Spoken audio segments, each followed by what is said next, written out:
Welcome to the podcast, Speaking to Influence, Communication Secrets of the C-Suite. I'm Dr. Laura Sokola, your host, founder of Vocal Impact Productions and author of Speaking to Influence, Mastering Your Leadership Voice. My guest today is Jennifer Ewbank, Deputy Director of the Central Intelligence Agency for Digital Innovation. Jennifer, welcome to the show. Thank you so much, Laura. I'm delighted to have been invited. I'm really looking forward to our conversation.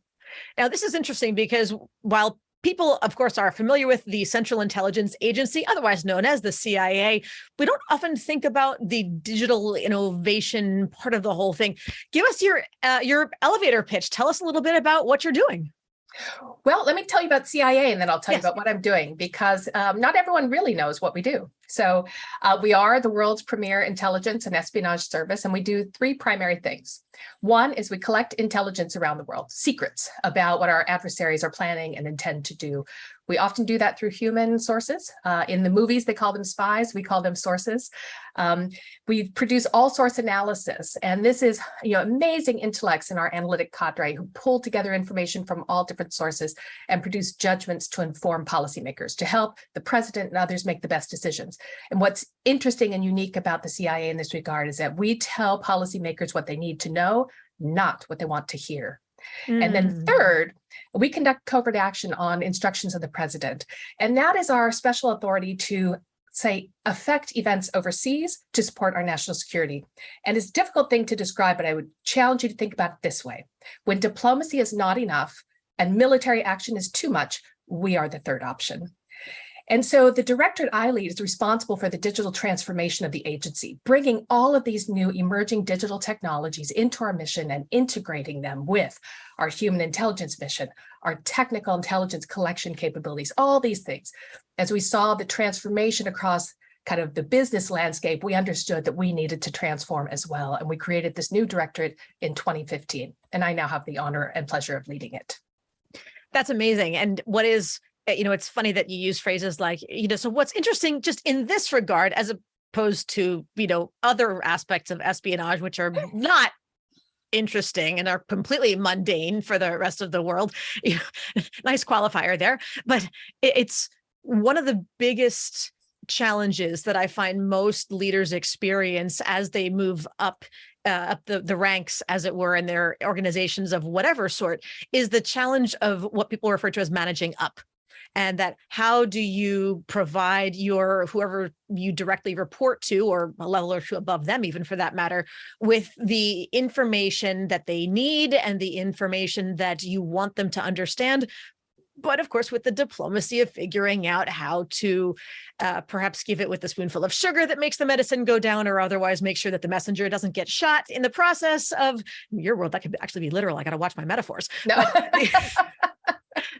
So, but to be able to communicate that, sensitive and potentially non-ideal information to people, and you're actually communicating that to the president of the United States. I mean, it doesn't get any higher than that. The president of a company is one thing, the president of a division is one thing, but the president of the entire United States, that would be, I would imagine, a little intimidating from time to time, is it? Well, our analysts and our director, of course, deliver those messages directly. But we have a special culture, and we do believe in candor and transparency and direct message. And so it can be challenging, but it's always delivered with respect and the best of intents. And we are only commenting on other countries. What are other countries planning to do? What are their plans and intentions? How might that affect us? We leave the policy making, all the political stuff, we leave that to others to deal with. Yes, right. So primarily looking at international relations. Exactly. and those challenges. So nevertheless, bad news is bad news, or less than ideal news is less than ideal news. And I would imagine that it has to be delivered very, very carefully. We deliver a lot of bad news. That is true. But we're glad we have people like you to do that, because we need people at the top ranks to know what's going on, for better and most definitely for worse. So thank you for all of your service. Well, thank you. It's often a very dark world we live in. So we've got lots of light here. We're going to have a great time on this show today and illuminate a lot of really important topics, really valuable topics that are going to add light to everybody else's job. So thank you for being part of this conversation today. Now, with regard to all that darkness, sometimes there is light. What's your favorite part of your job and why? So the thing I really love about this career, I think of it as a it's a calling, it's not a job, is the ability to learn new things and almost reinvent your career on a regular basis. So I come out of the operations world, that first world that I described, collecting secret information around the world. And what that means is every couple of years, it's a new country, a new language you get to master, new culture, new people, new issues, you name it. And that really keeps this career exciting and fresh and really rewarding. Year after year after year. And now following a long career in operations, now here I am leading a large technology workforce. And so for me, I literally get to come to work every day. I learn something new from extraordinary people. And there are moments when I still have to pinch myself and I think, man, how lucky am I? It's a pretty awesome career. And as I started with, it's more a calling for us in the CIA than it is a job. That's so important to figure out where is your calling, because I think when you feel like there's a mission involved, when it's from the heart, when this is where you're meant to be, it changes your motivation for getting out of bed every day, for going to the office every day, for going out of the office for that matter. So I think that's awesome that you're so passionate about what you're doing. I'm curious, you mentioned that a new language every few years, among other things. How many languages have you learned to whatever degree of proficiency? Yeah. So I've learned a like smattering of many, and I have had, I would say, a fairly high level of fluency in 5. Wow. Okay, so you got to rattle those off for me. I will respectfully decline just because Okay.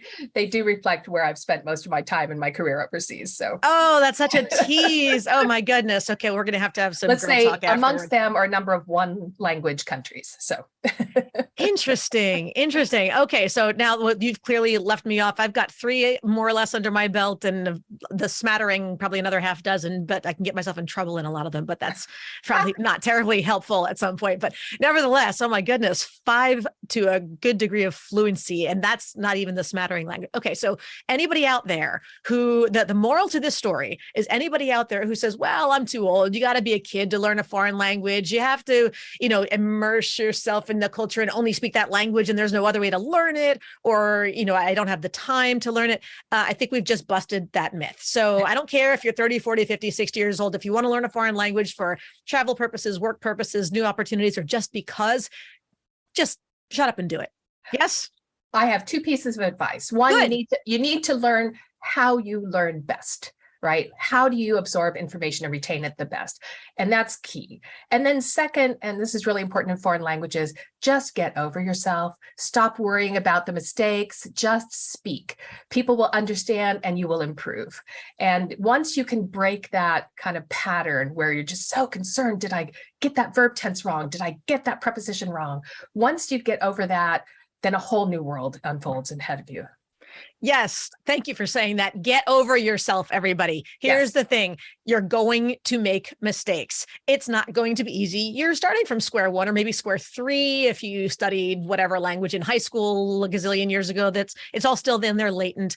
And I will say this, if you reach out to us through the Speaking to Influence info@speakingtoinfluence.com. Anybody who's curious, I will send you, I have a tool that is a learning style survey. And it's a real simple, just a checklist, and it gives you a sense of how your brain processes information. And we'll find a way to do a webinar afterwards for anybody who's interested to debrief your results and identify what kind of approach to learning a foreign language will work best with the way that your brain works.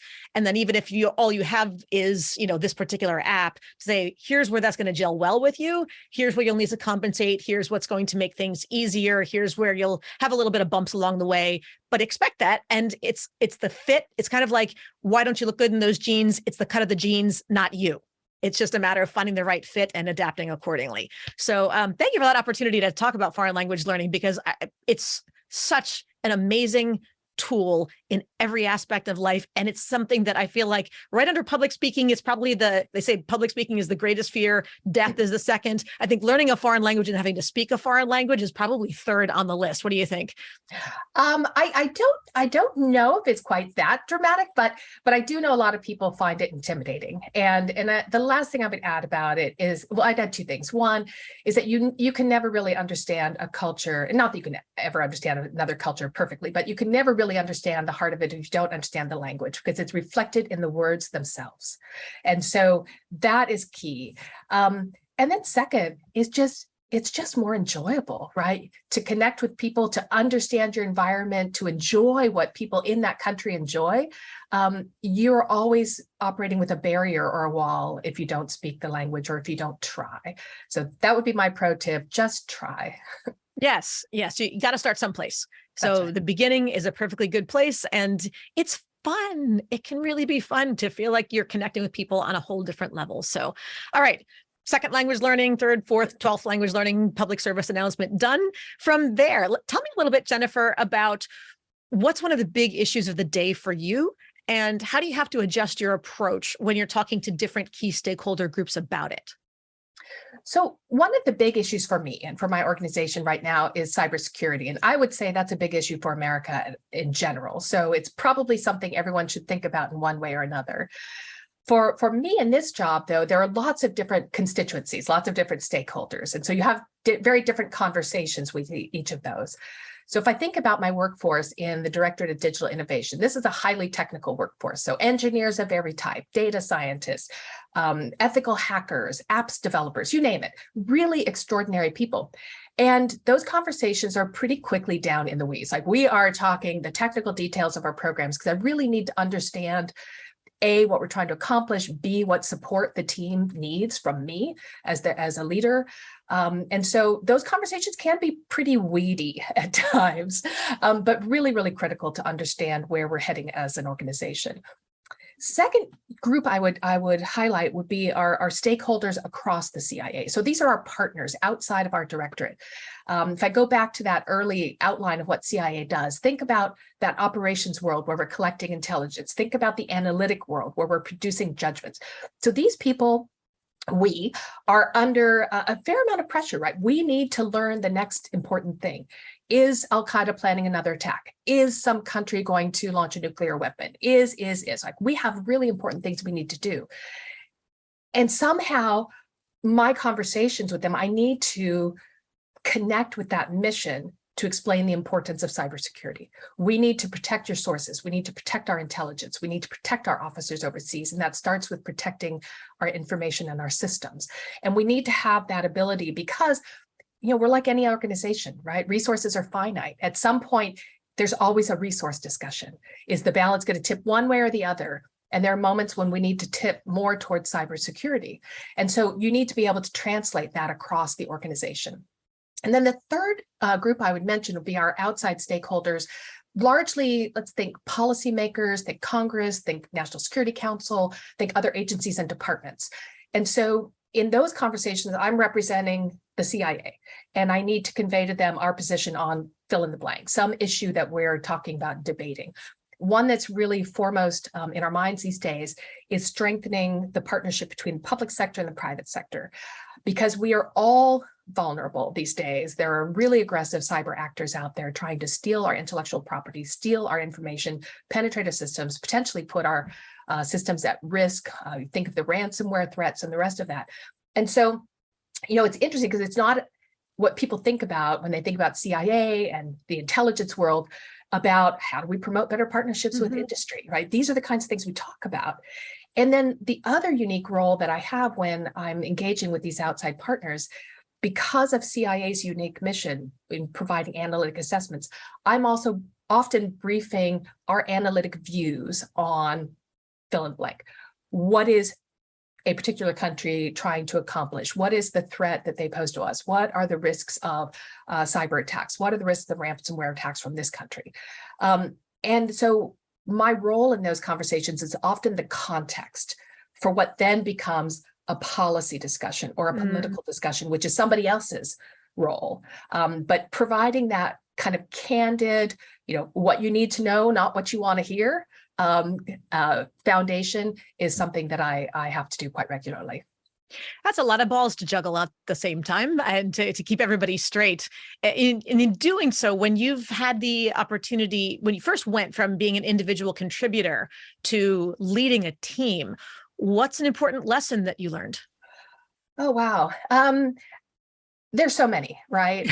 And For me personally, I think one of the very first lessons I learned when I assumed larger leadership roles was about authenticity.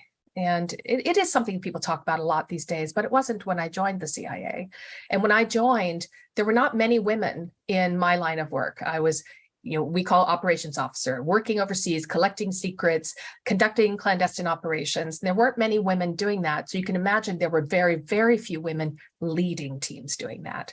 And over the years, what had developed is a certain stereotype of what an effective leader in the operational realm looked like, how usually he behaved, how he presented himself. And it was all the stereotypes. You can find the stereotypes in the movies, kind of bold, swashbuckling, brash, gregarious, extrovert, all these things. And I did try that on and try to be that, but it was very awkward and very unnatural.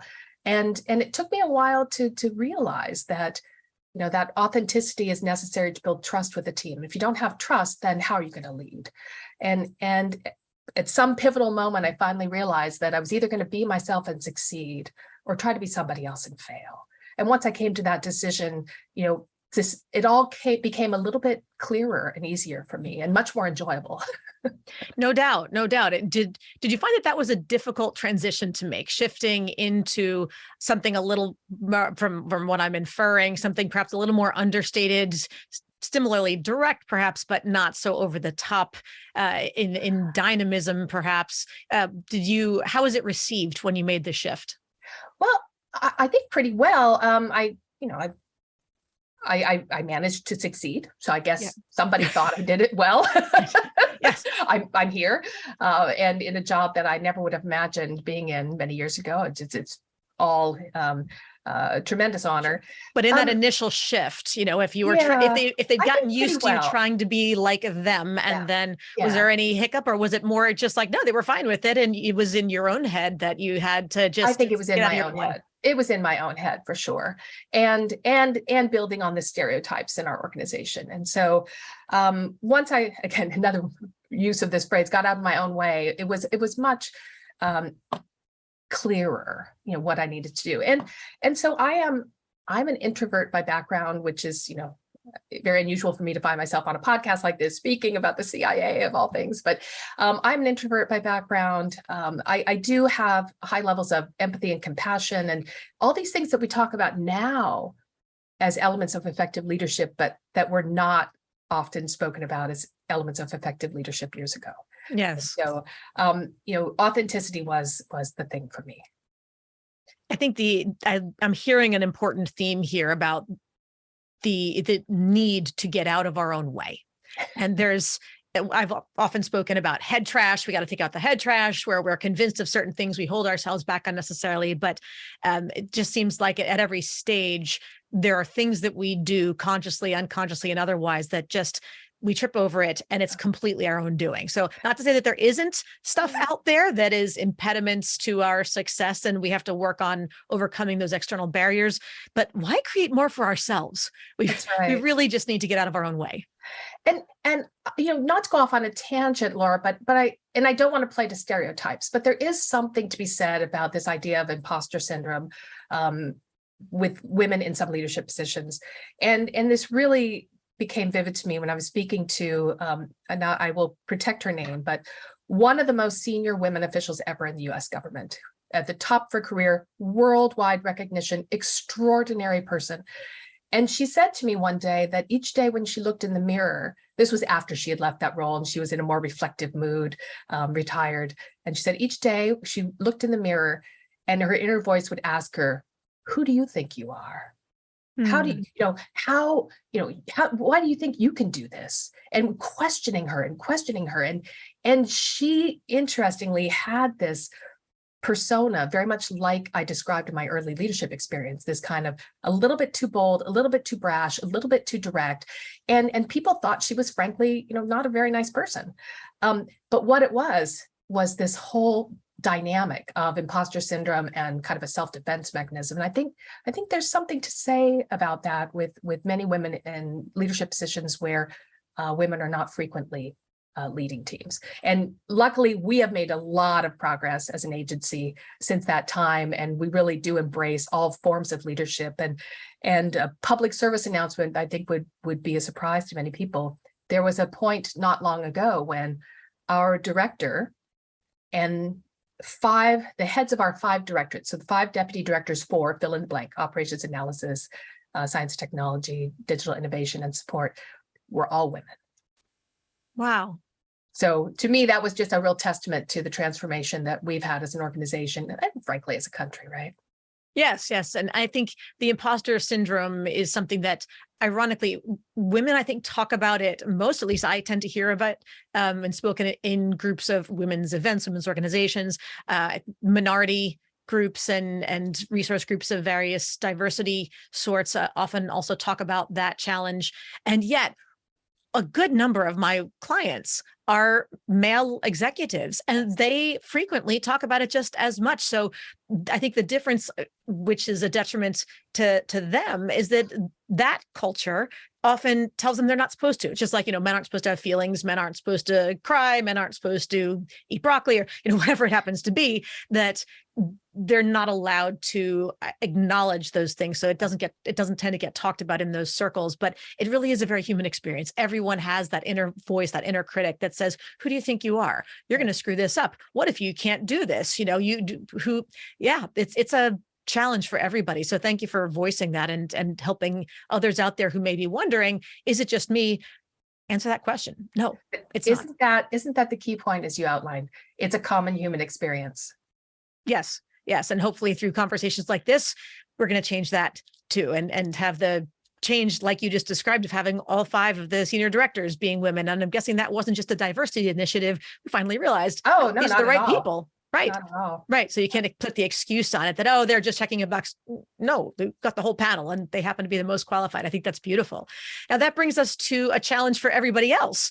And this is our opportunity, Jennifer, to talk directly to the audience and levy your 24-hour influence challenge. This is a chance for you to challenge the audience to take one step that they can complete within 24 hours to have more influence. How do you want to challenge our listeners today? Okay, so I have a good one, I think, but it's a little unusual. So I believe firmly that influence expands when you share information with colleagues, with partners, with those maybe with whom you don't have a great relationship, right? But there are still people out there who believe that information is power, and they hoard information for later, let's say, personal or professional advantage. Now, many of them don't realize that they are that person, but they are. And so I would challenge listeners, if that resonates at all with you, if you are not routinely in the business of sharing information, I would challenge you to pick the busiest day on your calendar in the coming weeks. Look ahead, find the busiest day. And after each engagement, each meeting, each phone call, each, whatever, before you go to the next thing, pause for a moment and think about who else would benefit from knowing what you learned. And share it. Send an email, make a phone call, stop by the office next door, whatever it might be. And I think you'll be really surprised by the allies that you kind of create through what is a very modest practice. I love it. So sharing information with others, which on the surface may seem like empowering others and allowing others to have more influence, as opposed to realizing, no, this actually increases your social capital, increases your leadership reputation, increases the value that you provide to the organization. And it's not the hoarding of power, it's the sharing of it that is really where the power is derived. Absolutely. I couldn't have said it better. Beautiful. Okay, now we've talked about a lot of successes, but on every journey, there's a few potholes in the road. What's a communication-related mistake you've made at some point? Yeah, thank you, because you're right. Every journey has a few bumps in the road along the way, and if I go back to our brief conversation about authenticity, I'll share that there was a pivotal moment for me when I was really on the cusp of assuming executive leadership roles. And that's when we move into our most senior ranks in the organization. We start to lead really big teams and really complex programs and issues. But I still was struggling with this leadership style issue. And I was, trying to fulfill the stereotype, thinking that's how I was going to be rewarded with promotion and all the rest of that stuff. And I guess I would summarize it by saying I was on transmit more than receive. I went to every conversation convinced that, I had to win.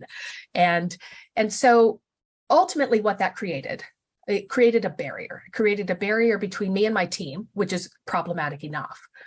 But it created a barrier between me and a foreign government, a foreign host government where I was living and working, and with whom I was responsible for building a good partnership, right? We are there to cooperate on issues of national security interest, mutual interest. Think, thwarting terrorists or people proliferating nuclear materials, or, lots of bad stuff happening out there. And partly our ability to do that job hinges on the relationship that our leader in the field has with representatives of the government. And so for me, it created, tension and a barrier there. And upon reflection, I probably was not nearly as effective as I could have been. Now, thankfully for their, thanks to their good nature and their kindness, they did not allow us to fail. But I did not fulfill my role as I should have. And so if I had a do-over, and everyone would love to have a do-over at some point, right? It's a mulligan. And if I had a do-over, I would just follow the advice that I give every rising leader in the agency today. And that is, to think about your own style, your own personality. Obviously, maintain your passion, maintain your focus and your commitment to our job, but find out what's uniquely special and powerful about you, and play to your strengths. And so, and then as I started to mention earlier, I think that authenticity is essential to build trust. Trust is a key component of effective communication. And because if your team doesn't believe you, trust you, feel you, then how is that communication going to be effective? And effective communication is at the heart of good leadership. And so if you don't start with the one, you will not end with the last one. Yes, trust is the core of everything, and certainly being open, being mindful of what is confidential, of course, is one thing, but otherwise being open and sharing and transparent in that communication, I think, is absolutely mission critical. Okay, little postscript. Please. Be the best version of yourself. Yes. Yes. I think part of the challenge sometimes is when we're in a new role, we're not sure what that best version is supposed to look like. Right. And there's a little bit of trial and error along the way. But more often than not, there is actually an opportunity to do a do-over, to reinitiate a conversation and say, you know what? I should have handled this differently, or I want to fill in a blank that I left previously, or whatever it is. There's almost always an opportunity to regroup, acknowledge, and move forward. And I think people appreciate the humility in that. If you own it, or you're not too sheepish about it, I think I should have done this differently. No, you know what? I acknowledge I should have done this differently. Apologize for what's necessary, move on from there, and it'd be sincere, but confident in owning that space and moving on. I think it's possible to make leaps and bounds worth of progress in very short periods of time with those crucial moments. Yeah. No, it's a great observation. And there's real power in a well-timed, rare, but well-timed apology when you have made a misstep. And to do so with, you say, as humility, with sincerity, it's really powerful moment. And you can create extraordinary partnerships that way. And I've had a few examples of that over my career where I have made a misstep, miscalculated, and going back and just acknowledging that and charting a course forward where it's going to improve has resulted in some really special and powerful relationships. And it's important, I think, to model top down that kind of ownership, that kind of accountability, and recognize, as opposed to saying, well, I'm at the top and I'm going to deny any wrongdoing, and I'm never going to admit that I made a mistake, and I'm never going to apologize if I actively, unintentionally, but otherwise did something to hurt or embarrass or inconvenience or whatever another person, that I'm not going to own that. Then I'm telling everybody else implicitly that if you want to get to my level, you should behave the same. Then it all sort of crumbles from there as far as what's the culture of the organization and what kind of transparency, trust do we build. So leading by example, I think, is really mission critical in that way as well. So speaking of which, accountability, crucial conversations, all that kind of fun stuff. What's an approach that you've used to address an accountability issue with somebody on your team? There's an interesting dynamic in the CIA. And so I'll share the dynamic, then I'll share an example. So the dynamic is that, all good news is credited to a team, and all bad news, the leader takes responsibility. And I firmly believe that. So That things sounds like wrong, sports, really, isn't it? I mean, take that coaches responsibility. lose and players win, coaches lose. That's right. And I'm the first to take responsibility for anything that goes wrong with the team. Now, that said, of course, we have to deal with individuals on a team. And so what's another unique thing about the agency, maybe not unique, but it's a characteristic that maybe not everyone would think about immediately. We hire pretty extraordinary people, very talented patriots. They come from all different backgrounds, really devoted to our mission in a way that is sometimes surprising for people. And so often for us, when there's an accountability issue, it's not about, is it a good person, bad person, or they don't care, or they just, they're slackers, anything like that. It's usually not about that. It's usually about the fit. Is it the right fit, the right job? And so once when I was leading a team overseas, I did have an officer who struggled a bit to perform at a certain standard. And by standard, I'm talking about our tradecraft. And these are the methods, the means by which we conduct our secret work. And they're designed to protect ourselves, protect our sources, protect our government. And not to be too dramatic about it, but it is espionage, right? And so things can happen. I think that's warranted drama. I mean, there are there are those people who like to make drama just because they need to feel important about something, or that is actually the biggest crisis in their world. It is a molehill, but in their world of otherwise completely flat terrain, okay, that seems dramatic. You're in international espionage. I think that qualifies as something that could, appear realistically dramatic without having to have qualifications. So go ahead and tell us the story. The risks are high. Let's put it that way. The risks are high. So if something goes wrong, best case scenario is that you're going to have a very difficult day with another government. There might be a diplomatic incident. There might be an international incident. But, on rare occasions, someone's life could actually be at risk. And so there's this interesting dynamic here where you want to help people develop and grow and become the best version of an officer they can be. But you also have to keep this entire risk calculation in mind. And so I did have an officer who struggled a bit, worked with him over a period of time. And we had lots of great discussions, always rooted in respect, empathy, ensuring that he would maintain kind of dignity and self-confidence, and drawing out of him what support he needed to be a little more successful. And so that played out for a period of time, but not as long as it would if we were, manufacturing widgets somewhere at a factory in America, right? Because I had this other dynamic to be concerned about. And so it resulted in a long conversation, he and I, one night, where we talked about kind of the whole range of things, like, what did he want out of this career? What were his goals? What kind of person did he want to be? What kind of officer did he want to be? And we talked a lot about the strengths that he had. And he had a lot. He's really an extraordinary American, like the kind of person you'd be really delighted to have as a neighbor, an extraordinary person all around. And we talked about his goals. And then we decided that, kind of came to this joint decision, that his best opportunity to succeed in this job that he felt so passionate about, but where he had a few challenges, was to start new in a new environment with a kind of fresh attitude, in an environment where he could have a bit more hands-on support and guidance and coaching. And that just wasn't possible in this location where we were overseas. We just couldn't manage that there.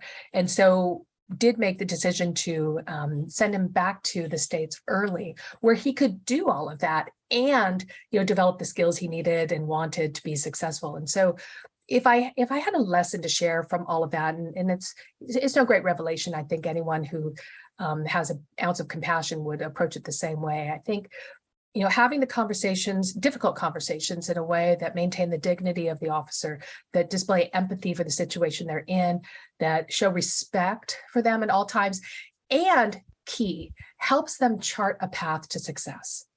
Don't just do the former and then leave off the latter, right? Help them figure out the path to success. I think that's always been my approach.